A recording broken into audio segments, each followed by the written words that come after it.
Ma'am साहब एक बात पूछूं, करवा चौथ आ रहा है, भैया भी आपको गिफ्ट देते हैं क्या? हाँ देते तो है। तेरा आदमी क्या देता है तुझे? मेम साहब आप जैसे बंगले में रहने वाले लोगों की बात ही कुछ और है। गिफ्ट विफ्ट की बात है ना हमारे जैसे लोगों के दिमाग में आती ही नहीं है। अपन के यहाँ तो 2 टाइम की रोटी कमाने में जिंदगी बीत जा रही है। ये प्यार व्यार दिखाने का, गिफ्ट देने का टाइम किधर ही है अपने पास। सच्ची बताओ तो वो पिछली बार पूरा दिन काम करते करते कैसे दिन बीत गया मेरे को याद ही नहीं रहा कि आज तो करवा चौथ है भाई। वो तो जब सबका काम खत्म करके दोपहर में 2 बजे खाने को बैठी ना, तब पड़ोसन ने याद दिलाया कि आज तो करवा चौथ है। ये तो तू गलत बात कह रही है बिल्लू। भाई इतने प्यार से पूरे दिन का उपवास करते हैं तो पति क्या पत्नी के लिए फूल या गजरा ला दे, इतना भी नहीं कर सकते? कोई जरूरी तो नहीं कि गिफ्ट का मतलब महंगी चीज ही हो। अरे क्या मैडम, आप भी आपकी तरह सबकी किस्मत नहीं होती। मैं देखिए भैया कैसे रानी बनाकर रखते हैं आपको। एक हमें ना अच्छा खाने को मिलता है न पहनने को, ऊपर से हड्डी घिस घिस कर काम कर रहे ले सो अलग, फिर भी कौन सा इज्जत है अपनी। चल बिल्लो जल्दी जल्दी हाथ चला भाई, बहुत काम पड़ा हुआ है और तू बातों में लगी हुई है। अरे सब काम होता ही रहेगा, थोड़ी बहुत गपशप भी तो जरूरी है भाभी। अभी आप तो बाहर की तरफ निकलती नहीं है तो मैं सोची आपको बाहर की खबरें 4 लाकर दे दूं। अरे बस मुझे नहीं सुननी तेरी चपड़ चपड़, काम कर जल्दी चल। ये थी बड़े से बंगले नुमा घर में रहने वाली परिवार की इकलौती बहू रिया। पति सरकारी अफसर है और रिया मैडम घर से ही अपना काम करती है।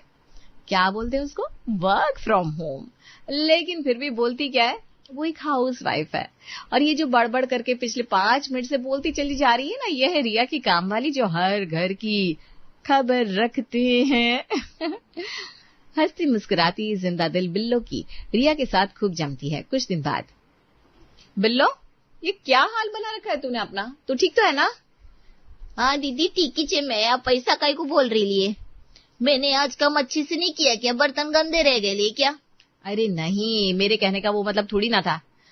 देख रही हूँ आजकल तो बड़ी चुप चुप सी रहती है, पहले की तरह नॉन स्टॉप टैप रिकॉर्डर नहीं चलता तेरा। पहले तो तुझे चुप कराने के लिए मुझे 2-3 बार टोकना पड़ता था, बिल्लो अपना काम कर ले, बाकी की बातें बाद में कर लेना। लेकिन अब देखती हूँ तू चुपचाप आती है, अपना काम निपटाती है और निकल जाती है। तेरे चेहरे की हंसी गायब हो गई है कहीं, तू ठीक तो है ना? अरे ठीक ही चे, मेरे को क्या होगा? फिर आप ही तो बोलती थी मैं बोल बोल के आपका दिमाग खाती है, बस इसीलिए ना जल्दी जल्दी हाथ चलाकर अपना काम निपटाती है। और काम जल्दी हो जाता है तो एक घर में फालतू काम कर लेती है। बात करने में कौन सा मेरा भला हो रहा था? एक घर और पकड़ा है, थोड़ी कमाई ज्यादा हो जाती है ना। अब ठीक ही तो बोलती थी, बातों में क्या रखा है, रोज रोज आपका आधा घंटा खराब तो करती थी मैं। अरे तू ऐसा क्यों सोच रही है? वो तो मैं तुझे ऐसे ही टोक देती थी, लेकिन सच बताऊं तो तेरा मुझे दीदी दीदी कहना, बातें करना, पूरे मोहल्ले की खबरें सुनाना अच्छा लगता था। तू ना हंसती हुई अच्छी लगती है। अच्छा सुन, चाय पिएगी? चाय बना दो तेरे लिए। आज मैंने भी चाय नहीं पी है, दोनों साथ में बैठकर चाय पियेंगे, फिर तू मुझे मोहल्ले की खबरें सुना देना। रिया की चाय के लिए पूछती ही बिल्लू के दिमाग में पिछले कुछ दिन की बातें घूमने लगती है। अरे ये क्या रोज रोज रूखा सूखा बनाकर रख देती है? चटनी दाल आलू इसके अलावा भी कुछ और नहीं बना सकती क्या घर में? बन सकता है लेकिन उसके लिए ढेर सारा पैसा खर्च करना पड़ता है। तेरे पास है क्या? चुपचाप जो मिल रहा है खा ले। तेरा तो पेट भरा रहता है, सेठों के घर जाकर मलाई मार के आती है, खुद तो बढ़िया बढ़िया खाना खाती है और मेरे को इधर रूखा सूखा खिलाती है। ले जा अपना खाना, नहीं खाना मेरे को। इतना कहकर बिल्लू का पति थाली उठाकर फेंक देता है। ये क्या किया रे ले तू? तेरा दिमाग तो ठिकाने पर है, खाने की थाल काय को फेंकी? मेरे से ऊंची आवाज में बात करी तो मेरे से बुरा कोई नहीं होएगा। 4 पैसा कमा कर ला रहे लिए तो मेरे सर पर नाचेगी क्या तू? खबरदार, जो आज के बाद आवाज ऊंची करी है तो बहुत पैसों की गर्मी आ गई तेरे को, कल से किधर ही नहीं जाएगी। बैठ इधर घर में और 3 टाइम मस्त गर्मा गर्म खाना बनाकर मेरे को खिला। तेरा मरा दूं, फर्ज बनता है तेरा मेरी सेवा करने का। अच्छा, मैं काम धंधा छोड़कर घर में बैठ जाएगी तो 3 टाइम बनाने के लिए घर में कुछ होगा ही नहीं, फिर क्या खाएगा? हवा आया बड़ा। अब की बार बिल्लो की बात सुनकर उसका पति उसके कान पर एक तमाचा रख देता है। अभी तेरे को पता लग गई तेरी औकात के? बताओ और घर से बाहर जाकर काम करने की इजाजत क्या दे दी? मेरे सर पर चढ़ के नाचने की कोशिश कर रही है। कुछ बनाने को नहीं होगा ना तो कोई बात नहीं, मेरे साथ तू भी भूखी मरेगी। 2-4 दिन भूखी रहेगी तो मरेगी नहीं तू, लेकिन आज के बाद घर की चौखट पार करके बाहर नहीं जाएगी। मैं भी देखता है कैसे निकलती है तू बाहर। इतना कहकर बिल्लो का पति गुस्से में घर से बाहर निकल जाता है। पिता के घर से बाहर जाने के बाद बिल्लो का बेटा पिंटू कहता है, अम्मा क्या जरूरत है तुझे बापू के साथ ज्यादा बहस करने की? जब तेरे को पता है बापू का दिमाग इतना गर्म रहता है तो काय को जुबान चलाती है उसके सामने? अब तेरी वजह से हमें भी ढंग का खाना नसीब नहीं होगा। पिछली बार तेरी वजह से स्कूल से नाम कटाना पड़ा था। मेरी वजह से नाम कटाना पड़ा था? कटाना नहीं पड़ा था, ये बोल कि मेरी वजह से तू स्कूल जा रहे लाए। तेरा बाप निकम्मा नकारा है, फिर भी तू मेरे को सिखा रहे लाए। भैया ठीक कह रहे ला अम्मा, तू क्यों बापू को उकसाती है? उसके मन का काम कर दिया करना। दोनों बच्चों की बात सुनने के बाद बिल्लो बुरी तरह से टूट गई थी। कुछ देर बाद उसका पति बाहर से लौट कर आता है। मेरे को माफ कर दे, मैं मानती कुछ ज्यादा ही बोल दिया। अपने झगड़े में बच्चों को काय को पीस रहे लाए। पिछली बार तूने कितने दिन काम पर नहीं जाने दिया था, आधा काम हाथ से निकल गया था। एक बार काम चला जाता है तो बड़ी मुश्किल हो जाती है। बड़े बंगले वाली मैडम लोग फिर जल्दी काम पर रखती भी नहीं है। ठीक है जा, लेकिन खबरदार जो अपनी औकात भूलने की कोशिश करिए तो। नहीं, मैं ख्याल रखेगी। आज के दिन अरे बिल्लो, मैंने पूछा चाय पिएगी और तू जवाब देने की बजाय पता नहीं किस सोच में गुम हो गई। तू ठीक तो है ना? अरे रहने दो ना माइम साहब, काय को मेरे वास्ते परेशान हो रही आप। मेरे को चाय वाय नहीं पीने का, मेरा काम खत्म हो गया है, मैं निकलती है। बिल्लो तो चली गई थी, लेकिन इधर रिया, उसके मन में सवालों की झड़ी लग गई थी। उसे अंदेशा हो गया था कि जरूर कुछ न कुछ तो गलत हुआ है बिल्लो के साथ। शाम को 5 बजे, अरे बहू ये बार बार बालकनी में झांकना बंद कर, जाकर चाय चढ़ा दे। हाँ माँ जी, मैं वो देख रही थी कि अगर बिल्लो आ रही है तो फिर वो रसोई संभाल लेगी। मुझे जरा कंप्यूटर पर ना एक जरूरी फाइल भेजनी है। देख रही हो बहन जी, आजकल की बहुएं पूरा दिन खाली बैठकर ये मोबाइल और लैपटॉप चलाती रहती है, सास के लिए एक कप चाय भी नहीं बना सकती। तभी बिल्लो वहां आती है। राम राम अम्मा, थोड़ा लेट हो गई लिए, अब भी बना दी है आपकी चाय। अरे रहने दे तू, तेरे हाथ की चाय नहीं भाती मुझे। तू महारानी है, तुझे क्या अब कोरे कागज पर अंगूठा लगा कर दूं जब हिलेगी अपने आसन से? रिया ने कान पर फोन लगाया हुआ था जो इस समय क्लाइंट से बात कर रही थी, लेकिन सास विभा ने इतनी तेज आवाज में कहा कि फोन की दूसरी ओर सारी आवाज पहुंच गई थी। रिया शर्मिंदा होकर फोन काट देती है और गुस्से में अपने कमरे से बाहर आती है तो देखती है सासू माँ के साथ उनकी सहेली पुष्पा भी बैठी हुई है। सामने का नजारा देखकर अब तो रिया की आंखों में आंसू आ जाते हैं। माँ जी को मेरी इमेज का जरा भी ख्याल नहीं है। मैं क्लाइंट के साथ फोन पर बातें कर रही थी, पता नहीं क्लाइंट क्या सोच रहा होगा मेरे बारे में। और वो क्लाइंट तो फिर भी अजनबी है। पुष्पा आंटी, वो मेरे बारे में न जाने क्या सोच रही होंगी। माँ जी ने उनके सामने मुझे इतनी बातें सुना दी।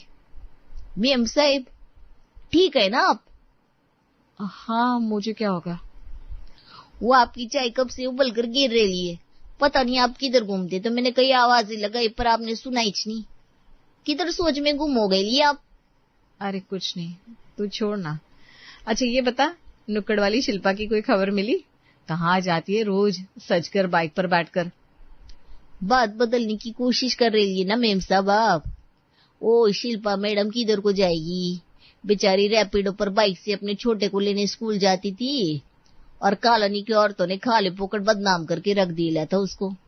अब ठीक बोलती थी मेम साहब, इन बातों में कुछ नहीं रखा। अच्छा मैं माँ जी को चाय देकर आती हूँ। अब कुछ काम कर रही थी ना, आप अपना काम कर लो ना, जाकर चाय मैं दे के आएगी, इतना तो कर ही सकती है। रिया जाकर कंप्यूटर पर अपना काम करने लगती है। इधर बिल्लू चाय कप में छानकर सास विभा के सामने ले जाती है। देख लिया बहन जी आपने, महारानी बस चाय का पानी रखने गई होगी, बाकी का काम ठेल दिया इसके ऊपर। आजकल की बहू को जितना आराम है ना उतने ही उनके नखरे हैं। एक हमारा समय था 20-20 लोगों का परिवार अकेले पालना पड़ता था। 3 टाइम का खाना बनाओ, नाश्ता बनाओ, हाथ से कपड़े धो। हमने कौन सी नौकरानियां लगाई थी भाई, उस पर भी रोज सास की मालिश करने के बाद ही सोने को मिलता था। और ये आजकल की बहू है, ये तो 1 कप चाय भी बनाकर पिलाने को तैयार नहीं। विभा की बकबक बिल्लो के लिए भी सुन पाना बहुत मुश्किल हो रहा था, इसलिए वो बिना कुछ कहे कप रखकर रसोई में चली आती है। बेचारी महिम साहब कितनी अच्छी है, कितना ख्याल रखती है सबका, नौकरी करती है, घर संभालती है, बच्चे देखती है, उनकी पढ़ाई लिखाई सब संभालती है, फिर भी ये बुढ़िया बात सुनाने से पीछे नहीं रहती। मेरे को तो लगता है ये औरत लोग का किया हुआ काम किसी को दिखाई नहीं देता, तभी तो हर कोई बात बात पर यही पूछता रहता है, ए तू करती क्या रे पूरा दिन। बाकी दिनों की तरह आज भी बिल्लो ने किसी से कोई बात नहीं की, जल्दी जल्दी अपना काम निपटाया और फिर चुपचाप अपने घर को निकल गई। शाम को, रंजीत बेटा मैं सोच रही थी कुछ दिन के लिए गांव हो आओ। अरे गांव में अकेले आप क्या करोगी, और फिर वैसे भी वहां पर कोई है भी नहीं आपकी देखभाल करने के लिए। बेटा तू तो ऐसे कह रहा है जैसे यहाँ तेरी बीवी बड़ा 24 घंटे मेरी सेवा में तैनात रहती है। एक कप चाय बनाने के लिए भी कह दो ना तो काम वाली का मुंह ताकने लगती है। मैं कुछ दिन गांव में रहूंगी, जब मन होगा तो लौट आऊंगी। अभी तो मुझे गांव के घर आंगन की तलब लगी है। रंजीत के समझाने पर भी सास विभा अपना सामान पैक करके गांव के लिए निकल जाती है। अभी विभा को गए हुए 1 सप्ताह ही बीता था कि गांव से फोन आता है। अरे रंजीत बेटा क्या बताऊं, जब से यहाँ आई हूँ मैंने तो जैसे खटिया पकड़ ली है। तो ऐसा कर कुछ दिन के लिए बहू को साथ लेकर इधर गांव चला। तेरे बाबूजी की तबीयत भी आजकल कुछ ठीक नजर नहीं आती। अब ऐसे में अकेले कैसे सब हो पाएगा। अच्छा चलो तुम चिंता मत करो माँ, मैं अभी रिया से कहता हूँ, कल ही हम लोग गाँव के लिए निकल जाएंगे। प्रिया, माँ का फोन आया था, उनकी तबीयत कुछ ठीक नहीं है। माँ तुम्हें बहुत याद कर रही है। मुझे नहीं, काम को याद करी होंगी माँ जी। बहू है नहीं, बहू के किए काम अच्छे लगते हैं सासों को। अरे क्या सोचने लगी, माँ कह रही थी बहू को लेकर गांव चला, मेरा जी घबरा रहा है। तुम फटाफट से अपना सामान पैक कर लो, हम कल ही गांव के लिए निकलेंगे। मुझे तो ऑफिस में जरूरी काम है, इसलिए बस 2 दिन की छुट्टी मिल पाई है। मैं तुम्हें छोड़कर चलाऊंगा, कुछ दिन माँ के पास ही रहना। देखो रंजीत, तुम जानते हो गांव में माँ जी से अकेले सब संभलता नहीं, फिर वो क्यों बार बार जिद करके गांव चली जाती है। और तुम जानते हो गांव जाने का मतलब है मुझे अपने काम के लिए बिल्कुल भी फुर्सत नहीं मिलेगी। ऐसे कैसे अचानक से सब काम छोड़कर वहां चली जाओ, मुझे भी तो क्लाइंट से बात करनी पड़ेगी और आजकल काम का प्रेशर भी बहुत है। अरे बहाने मत बनाओ, तुम्हें कौन सा ऑफिस जाना होता है, घर से ही तो थोड़ा बहुत काम करती हो ना, और जैसे यहाँ से कर रही हो वहां जाकर भी कर सकती हो। देखो मुझे कोई फालतू की बहस नहीं करनी, मैंने एक बार कह दिया मतलब कह दिया, और अगर ज्यादा परेशानी है तो मना कर दो क्लाइंट को। तुमसे ऑफिस नहीं संभल रहा तो छोड़ दो ना। अरे ऐसे कैसे छोड़ दो, क्या मैंने आज तक तुमसे कभी कहा कि तुम नौकरी छोड़कर घर में बैठ जाओ। माना कि तुम्हारे पास बहुत पैसा है, तुम्हें मेरे पैसों की जरूरत नहीं है, लेकिन मुझे इस नौकरी की जरूरत है रंजीत, और नौकरी हमेशा पैसे के लिए ही की जाए ऐसा कोई जरूरी नहीं है। देखो मैं साथ चलने के लिए मना नहीं कर रही हूँ, हम लोग चलते हैं, लेकिन 1 दिन बाद माँ जी बाबूजी को अपने साथ लेकर लौट आएंगे, फिर यहाँ मैनेज करना मेरे लिए ज्यादा आसान होगा। मेरा गांव में रहना नहीं हो पाएगा, अभी काम का बहुत प्रेशर ज्यादा है। तुम्हारा मतलब क्या है यार, मैं माँ को मना कर दूं कि उनके बहू के पास वहां आने के लिए टाइम नहीं है, तुम्हारा उनके लिए कोई फर्ज नहीं बनता क्या। और सबसे बड़ी बात, मैं तुमसे पूछ नहीं रहा हूँ, बता रहा हूँ, तुम कैसे मैनेज करोगी या तुम देख लो। इतना कहकर रंजीत कमरे से बाहर निकल गया। रिया काफी देर तक चुपचाप शून्य की ओर देखती रह गई थी। उसका काम, उसका ऑफिस, उसकी इच्छा कि इस घर में कोई मायने ही नहीं है। बस कुछ मायने रखता है तो वो है रंजीत का ऑफिस, उसकी कमाई, उसके पैसे, उसका घर, उसकी माँ।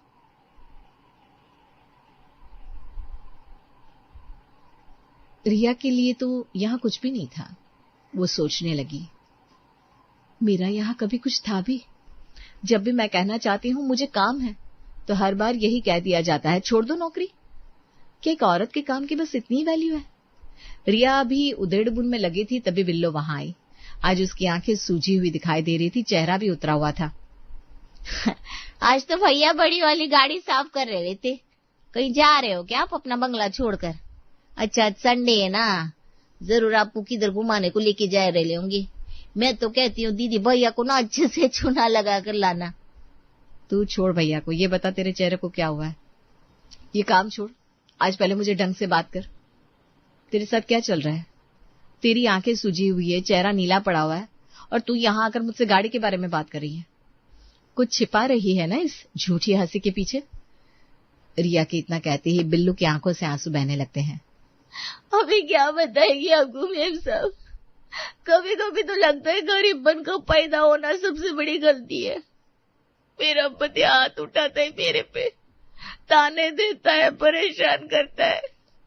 अभी अगर घर पहुंचने में 5 मिनट भी लेट हो जाएगी ना, और थोड़ा अच्छे से बन के घर से निकलेगी, तो मेरे ऊपर शक भी करता है। पहले तो ये सोचकर जी रही थी कि अपने बच्चों को अपना दुख दर्द बताकर मन हल्का कर लेगी, लेकिन अब तो मेरे बच्चों को यही लगता है कि मैं इन पर रोक टोक करती है, चिड़चिड़ करती है, मैं इनसे प्यार नहीं करती। अरे इतनी बड़ी बात हो गई, तेरे मर्द ने तेरे ऊपर हाथ उठाया, तूने पुलिस को फोन क्यों नहीं किया? पति है तो क्या हाथ उठा देगा? तेरा अपना कोई आत्मसम्मान नहीं है क्या? ऐसा कैसे कुछ भी कर लेगा? तू क्यों रह रही है ऐसे नर्क में? छोड़ क्यों नहीं देती उसे? बिल्लो कुछ कहती उससे पहले ही रंजीत वहां आता है। अपना कोई काम बता दो तो तुम्हारे पास बहुत काम आ जाता है। अभी यहाँ इसके साथ गप्पे मार रही हो, उसके लिए समय ही समय है तुम्हारे पास। और ये क्लाइंट मयंक बार बार क्यों कॉल कर रहा है? इसको बोलो संडे को कॉल ना करे। 7 दिन बस क्लाइंट, ऑफिस, घर परिवार के लिए कोई जिम्मेदारी है कि नहीं तुम्हारी? अरे कुछ इम्पोर्टेंट रहा होगा, और घर की सारी जिम्मेदारियां तो निभाती हूँ ना मैं। हाँ, सब जानते हैं तुम कितना काम कर रही हो। पिंकी ने आधे घंटे पहले कॉफी मांगी थी, बन गई या कल मिलेगी उसे? रंजीत के जाने के बाद मेम साहब, मैं आज तक यही सोचती थी, पता नहीं मेरी किस्मत ऐसी क्यों है। काय को झोपड़पट्टी की जिंदगी ऊपर वाले ने दी, कम पड़ा शराबी पति मेरे नसीब में काय को आया। फिर जब आपका गाड़ी बंगला महंगी साड़ियां देखती ना, तो मन में कसक उठती थी, काश मेरी जिंदगी भी आपका जैसी होती। मैंने तो अपने पति के अपमान और जिल्लत को ये सोचकर बर्दाश्त कर लिया कि हम गरीब हैं, हमारी किस्मत में सुखिच नहीं है। अब एक काम वाली और क्या ही उम्मीद करेगी अपने पति से। लेकिन आपके पास तो सब कुछ है मैम साहब। अब पढ़ी लिखी हो, नौकरी करके पैसे भी कमाती हो, सुंदर हो, पति भी पढ़ा लिखा है। फिर भी देखा जाए तो आपकी और मेरी जिंदगी में कोई ज्यादा अंतर नहीं है। मेरा पति मेरे को बंद कमरे में पीटता है, और आपका पति बिना आपके आत्मसम्मान की कदर किए किसी के भी सामने आपको अपमानित करता है। मेरे बच्चों को लगता है कि घर में झगड़े का कारण मैं है, और आपके बच्चे वो भी किधर चापू समझती है। देखा है मैंने बात बात पर झल्लाते हुए। माँ जी भी अपना सास होने का अधिकार जमाते हुए ये भूल जाती है कि किसके सामने क्या बोलना चाहिए और क्या नहीं। क्या मैं नहीं जानती आपके इस गुस्से और चिड़चिड़ेपन के पीछे क्या छिपा है? बस इसीलिए आपको आकर इधर उधर की बातें बताकर आपका मन हल्का करती थी मैं। ठीक कह रही है तू पगली। बात बंगले, गाड़ी या डिग्रियों की नहीं है, बात है समाज की सोच की। और समाज के लिए घर की औरत एक दरवाजे पर पड़ा पायदान ही तो है। बाहर गए, जितना गुस्सा तनाव मिला सब औरत के आंचल में छोड़कर घर के अंदर बढ़ गए। कोई नहीं सोचता सबके ताने, अपमान, कड़वे शब्द और ये कीचड़ लेकर वो औरत कैसे जीती है। पूरे परिवार का पंचिंग बैग होती है वो, सबके आगे पीछे घूमे, और जब परिवार का मूड बिगड़े सब उस पर अपना गुस्सा निकाल सके।